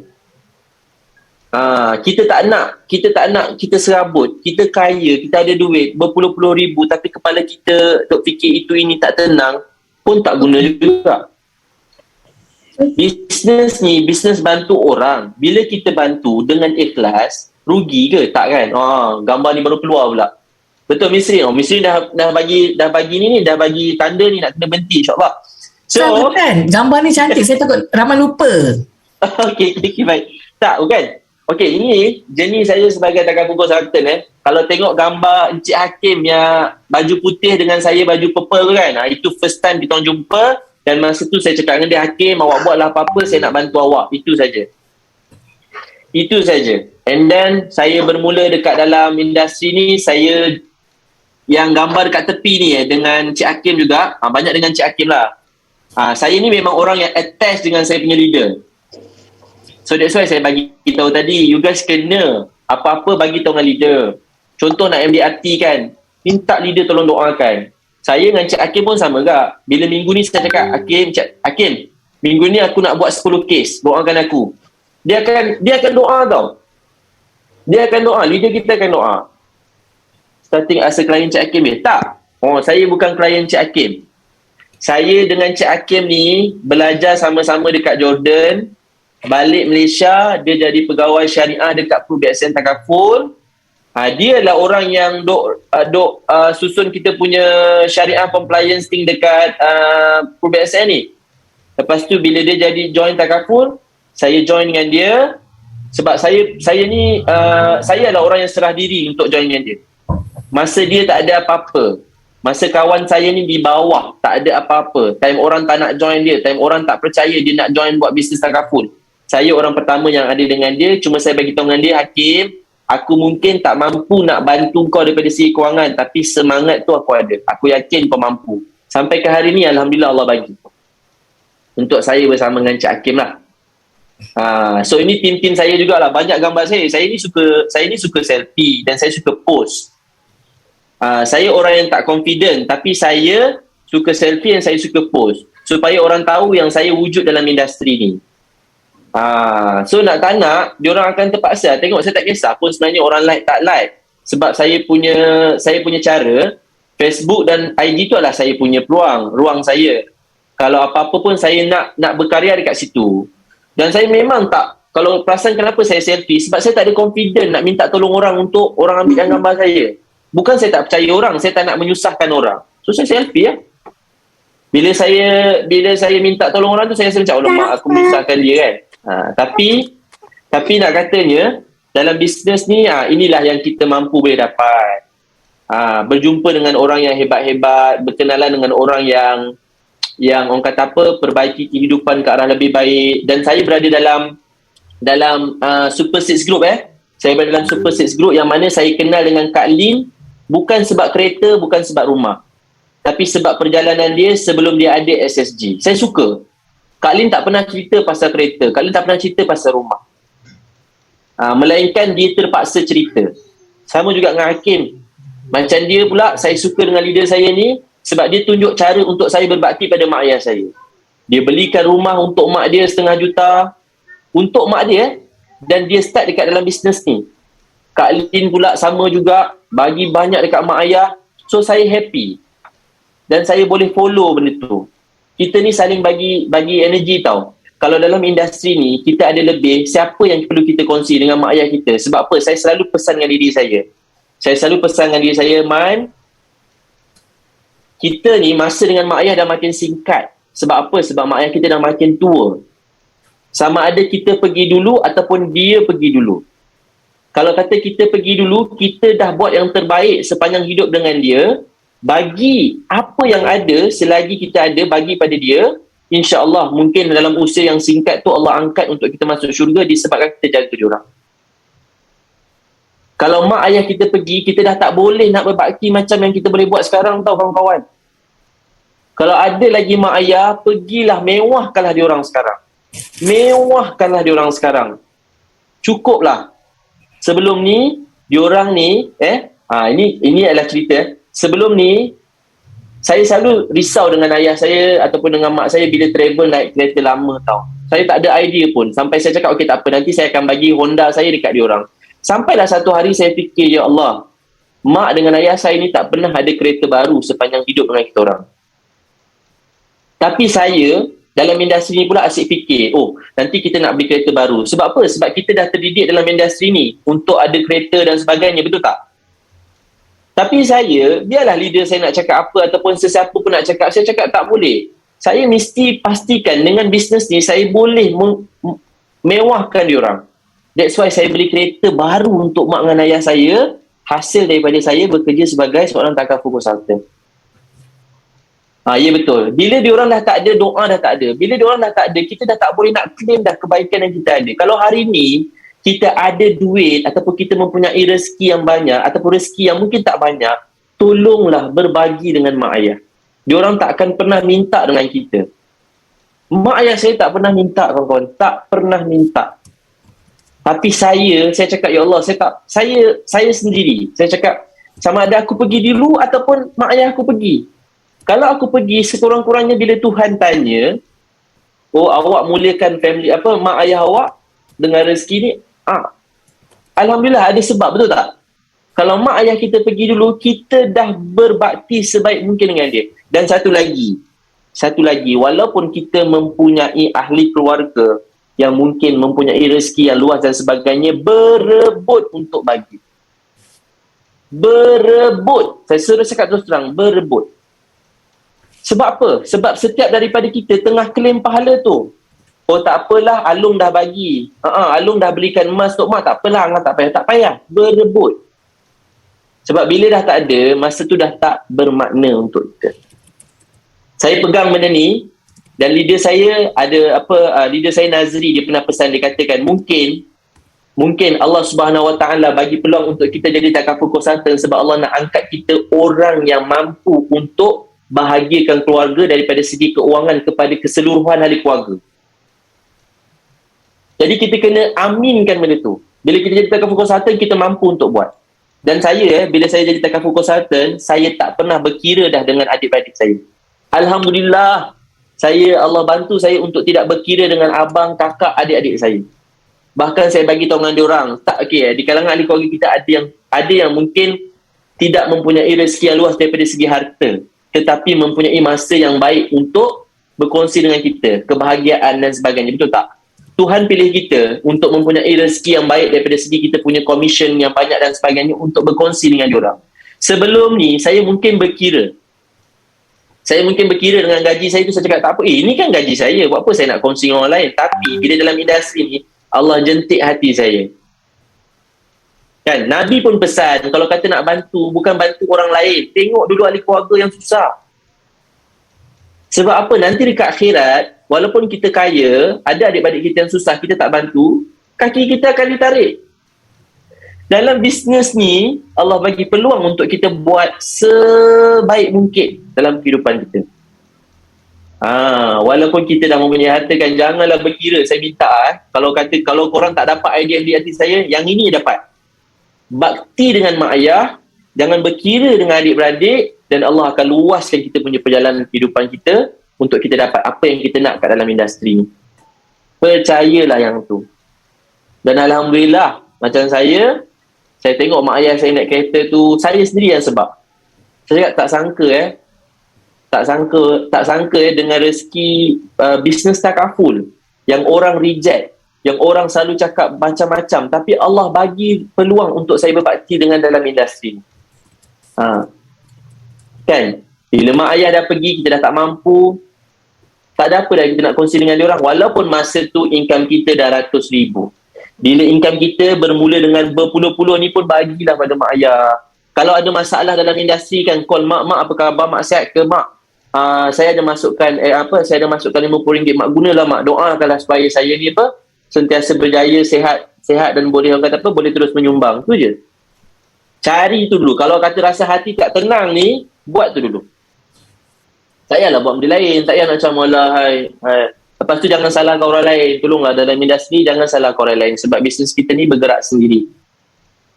Bergerak sendiri dalam sistem yang sama. So siapa yang ada lagi mak ayah, gunakan peluang yang sama. Siapa yang ada suami, gunakan peluang ni untuk salam, cium tangan, abang doakan saya. Siapa yang ada isteri, gunakan peluang ni untuk sedekah pada isteri. Sayang abang nak keluar ni, doakan abang untuk abang dapat rezeki yang baik. Bagi RM1, RM5 pun tak apa. Yang duk belajar sedekah subuh tu kan, yang duk belajar sedekah subuh ni buat pada keluarga sendiri. Buat pada suami, buat pada isteri, buat pada anak-anak. Macam tu. Kalau isteri Rahman, isteri nak bagi kat husband lah. Kalau kata isteri, tak ada masalah pun. Suami ni kunci syurga kita. Wah, dengar tu. Oh, saya learn sesuatu hari ni. Bukan. Sebab kadang-kadang, Apa? Macam mana? Maksudnya apa? Abang nak ambil duit 100. Bukan. Okey, kita cari rezeki betul tak sama-sama kan? Untuk seorang isteri, dekat mana tingkat dia? Suami. Jadi bila kita keluar cari rezeki tu, kita salam suami kita, bang, doakan saya. Tapi ni saya bukanlah nak bagi duit ni bang, tapi ni saya saja je nak kongsi rezeki dengan abang. Abang doakan saya lebih-lebih. Macam tu je. Tak kisahlah nak bagi pada siapa pun, tak bagi pun tak apa. Kalau isteri tak nak bagi pada suami, cuma salam suami rapat-rapat sikit, bang maafkan saya sihat saya, kata apa, saya tinggi suara dekat abang, sebutlah. Kan? Sebab satu lagi, kita tak tahu bila lagi nangis untuk buat benda tu. Tak adalah, bukan. Saya ni cakap pasal diri saya sendiri sebenarnya. Benda yang sama. Sebab saya nak lebih ramai lagi dalam industri ni, kita lebih bersemangat bila kita buat kerja ni. Betul. Sebab kadang-kadang kita stuck sebab kita fokus pada masalah. Boleh untuk kita nampak contoh orang reject sehari dua, kita rasa macam down. Kenapa nak down sampai sehari dua? Mungkin daripada orang tu belum bersedia dengan kita, tak apalah. Kita go pada next. Sebab kita punya idea adalah untuk berkongsi, bukan untuk close the deal. Faham tak? Bila diorang ada kesedaran, diorang faham dengan kita punya perkongsian, diorang akan pergi balik pada kita.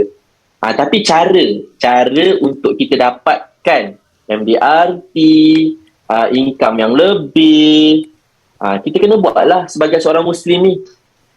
Tawasul dengan amal kebaikan, bersedekah, macam tu. Sebab kita ni, kalau kata kita kaya daripada segi kita punya income sekalipun, kalau kata akhirat kita kosong pun tak best juga. Sebab dalam industri boleh berjalan sekali, kenapa kita kena berkira-kira? Macam tu. Okay? Kalau kata okay kot Miss Lin kesian pula masing-masing mendengar saya bercakap ni dah half an hour lebih. So ini dia benda dia, fake it till you make it. Fake it till you make it, maksudnya jangan malu, jangan segan. Kita dah mula pakai title seorang MDRT sebelum kita jadi MDRT. Kita dah mula bekerja seperti seorang leader sebelum kita jadi leader. Faham macam saya, bila saya buat fake it till you make it ni, bila sebab saya suka kopi tau, saya memang suka kopi. So bila saya bekerja dekat Starbucks ke, dekat Coffee Bean ke, saya akan tulis Starbucks lah, saya akan tulis Rahman MDRT. Walaupun masa tu saya belum MDRT tau. Saya memang proudly akan suruh diorang tulis Rahman MDRT. Kalau salah saya cakap saya nak cawan lain. Betul. Saya buat macam tu. So nanti bila dia panggil nama saya dekat kan Starbucks kan, dia buat dia panggil kan, Rahman MDRT. Semua orang pandang. Uish, budak ni MDRT mana? Macam tu kan. Oh ya saya. Macam tu lah lebih kurang. So kita nak MDRT ni kita kena selalu doa. So itu adalah cara saya berdoa. Supaya orang lain pun macam Rahman MDRT. Dia dah melafazkan doa sebenarnya untuk kita. Kan? Alright. So sebelum saya habis ni ada soalan ke? Saya nak tutup. Okey, ada soalan tak? Masing-masing dah penat, dah lapar dah habis ni. Ni yang Rahman kata 60,000 yang you kata within 11 days. So Allah bagi siapa? Allah bagi macam mana 60,000 within 11 days tu, saya buat listing balik. Saya pergi kepada saya punya klien-klien, potensi klien yang untuk saya buat shooting list, untuk saya collected. Yang pertama lah. Tapi tak banyak dekat situ. Yang kedua, daripada saya punya existing klien ni, yang memang saya tahu ada potential untuk buat aspirasi dengan saya, dan dengan saya cerita benefit tu lah. Dan kebanyakan daripada 6 orang ni yang buat dengan saya semua buat 12,000. Buat minimum lah. Semua buat 12,000. So saya dah collect dekat situ berapa? 66,000 berapa? 72,000 betul tak? Saya dah collect 72,000. Tapi cara untuk dapat ni sangat luar biasa. Drive tak tahu pergi mana, telefon nanti kat mana. Saya nak datang lah sebab saya nak umrah. Saya tak ada niat nak close pun. Saya nak pergi minum kopi kat aunty punya coffee house. Datang lah. Datang. Cakap, you dah MDRT belum? Belum. Lepas tu uncle masuk. Cakap, berapa lagi balance MDRT? 12,000. Dia terus sign. Macam tu je. Tuhan, kalau nak bagi, dia akan bagi. Tetapi sebelum dia bagi, dia nak kita usaha. Kalau saya tak keluar, saya tak drive, pergi tempat dia, mana mungkin Tuhan nak bagi? Kalau saya tak pergi bersilaturahim dengan aunty tu, mana mungkin Tuhan nak bagi pada saya? Betul tak? Kita kalau kata kita duduk kat rumah, kita nak berjaya, macam mana Tuhan nak bagi? Tidak ada istilah kejayaan tanpa usaha. Tuhan ni nak bagi pada kita, dia perlukan pemberat. Apa yang Azila buat? Azila dia keluar pergi buat DA tau. Pada sekian. Memang dia tak dapat apa-apa. Aku bagi dia. Kalau kita duduk rumah, kita just update, tak ada apa-apa, saya just buat call dan sebagainya. Buat call, lepas tu buat lagi, follow up dan sebagainya. Tuhan akan nampak hasil takkan pernah mengkhianati usaha. Hasil takkan pernah mengkhianati usaha. Macam tu. Kan? So, saya just nak bagi tahulah So, sekarang ni, full time. Full time dan juga full time, especially full time. Okay, part time saya tahu dia ada kerja hakiki dan dia buat benda lain. So full time, please fokus dengan kerja takaful. Abdul Rahman bin Muhammad Syahari ni, kalau ikutkan jenis orang ni, memang jenis orang yang tak fokus tau. Tapi saya bagi diri saya 2 tahun untuk saya fokus dan Alhamdulillah saya dapat apa yang saya ada sekarang. Saya dengan dalam bisnes takaful ni, saya mampu untuk belikan kereta untuk mak ayah saya boleh bayar zakat lebih daripada sebelum ni. Dan saya sentiasa cabar diri saya untuk bayar zakat lebih. Itu saya suka. Itu saya lah. Sebab saya join industri ni dalam masa yang sama, kawan saya bekerja dekat Pusat Zakat Selangor. Dia bagi tahu dengan saya, Man, yang bayar zakat 780,000 tiap-tiap tahun dan tiap-tiap upgrade. Tahun lepas dia bayar 1 juta adalah leader daripada Mukmin Group. Mukmin Group daripada mana? Mukmin Group buat bisnes apa? Takaful.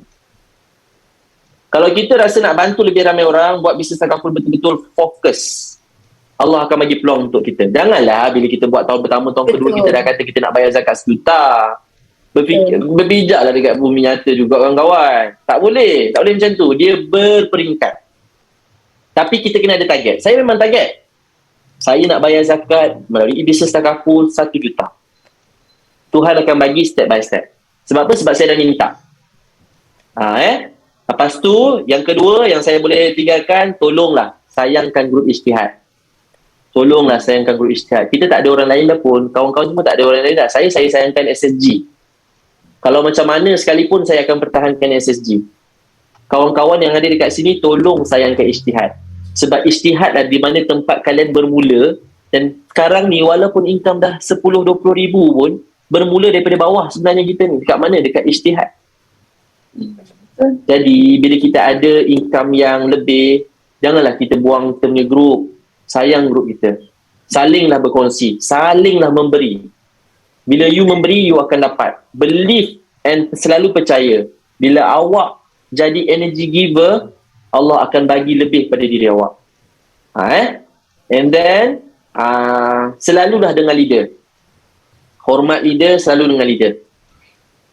Dan juga pada saya lah kalau kita hormat leader, nanti kita jadi leader, kita punya orang bawah akan hormat kita. Macam mana kita nak orang hormat kita? Start daripada sekarang kawan-kawan. Kalau kita berentam dengan kita punya leader, nanti tengoklah nak buat kita nanti. Saya sangat takut benda tu. Sebab tu kalau kata nak berlawan dengan leader ni, pergi ambil uduk dulu. Pergi ambil uduk dulu ni. Nak cakap dengan Hakim ni, pergi ambil uduk dulu. Okay Kim, nak cakap sikit boleh? Leader nak dengar, tapi kita bercakap daripada segi hormat dan sayang.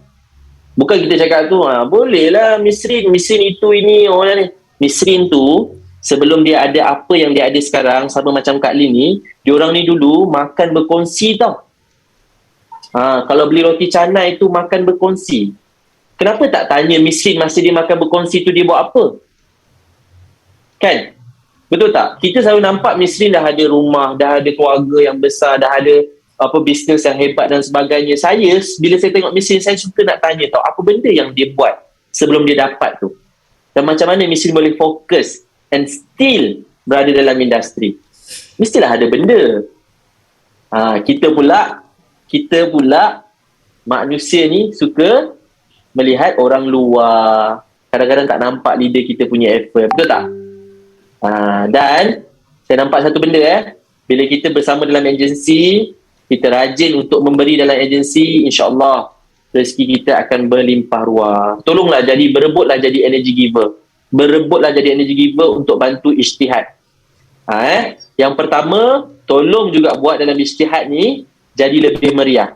Meriahkan IG, meriahkan kita punya Facebook. Macam mana orang nak join team kita kalau like dekat dalam team tu pun tak ramai. Kita ada dalam ijtihad ada 20 orang, at least 20 like pun okey. Dalam IG dan juga Facebook. Sama je sebenarnya dengan SSG pun. Semua berhadapan benda struggle yang sama. Tapi kita kena peringatkanlah. Kak Azila future leader. Kak Johairi mungkin future leader. Amirul Akmal, Abi Fi, semua adalah future leader dalam ijtihad. Takkan nak jadi leader dekat Mukmin Group pula. Mana boleh. Kamu lahir kat ijtihad, tiba-tiba nak jadi leader kat Isra'. Mana boleh. Gaduh dengan ijtihad nak masuk SSG. Tak boleh. Kan? Jadi sayanglah kita punya ijtihad ni. Tak lepas. Nak pergi mana-mana tak boleh keluar lah. Tak payahlah. Memang nak kena, nak tak nak, idea yang baik, sumbangkan kat dalam ijtihad group. Jadikan ijtihad group yang luar biasa dekat PBTB. Sama-sama bersaing dengan sehat dengan SSG. Baru best. Kan? SSG ni tengok ijtihad tengok SSG. Macam tu lah. Adik-beradik nak macam mana?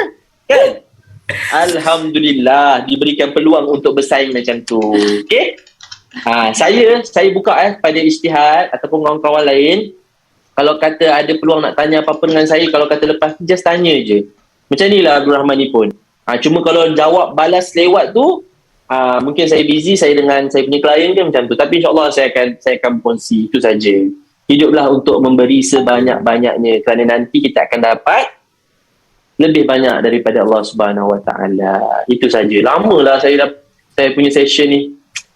Sorry Misrin, sorry ijtihad. Yang penting saya memang betul-betul berbangga dengan ijtihad, dan saya harap perkongsian pada hari ini dapat memberi manfaat pada diri saya untuk berubah jadi lebih baik, dan bersama-sama dengan ijtihad untuk lebih kita fokus dalam diri kita, bantu orang kat luar sana untuk dapat takaful, dan kita bantu gerak kerja ijtihad sama-sama, dan salinglah memberi energi kepada kawan-kawan ijtihad. Kalau kata bukan kita, siapa lagi?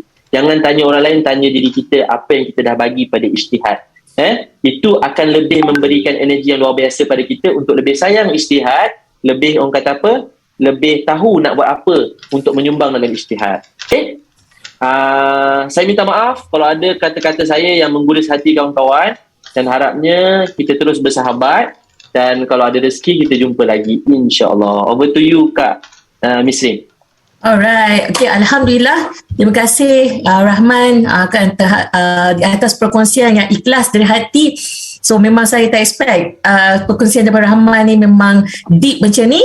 Kan, dan memang betul-betul lah saya yakin sahabat-sahabat yang datang dengan nawai tu untuk dengar something daripada Rahman mesti bawa berbalik banyak sangat benda. Kan, jadi that's why dah dengar kita kena apply. Kan, semoga kita juga akan menjadi MDRT seperti Rahman. Amin. Dan kita doakan semoga Rahman tahun ni mencapai MDRT, COT dan juga TOT, insya-Allah. Amin. Boleh kita bergambar? Boleh, jom kita bergambar. Okay, nak minta semua on video boleh? Siapa yang boleh on video, tolong on video Ustaz. Kita bergambar. Nanti post lah kat IG tag saya Sure. Urduni. Betul. Right, so okay. So jom kita letak love. Kita letak love. Macam mana letak love tu Jap. Ni note ni. Nak letak love. Kan. Jap. Pergi dekat reaction. Sekejap, Mesri. Mana ni? Alright, dah ada. Okay, letak love. Alright, jom. Senyum. Nampak gigi. 1, 2, 3. Alright, kejap saya check dulu gambar. Kejap. Alright. Rahman, FB nama apa? Abdul Rahman Urduni. Urduni Rahman, nombor 01 013 9120 854. Saya memang bagi je. Kita berkongsi sama-sama ikhlas kerana Allah SWT, insya-Allah. Amin. Right. Amin. Okay, so gambar pun cantik. Alright, so all the best semua kepada Rahman dan juga seluruh tim Ijtihad. Right, so I see you guys tomorrow for kita punya morning sharing untuk full timers. Alright, so Assalamualaikum warahmatullahi wabarakatuh.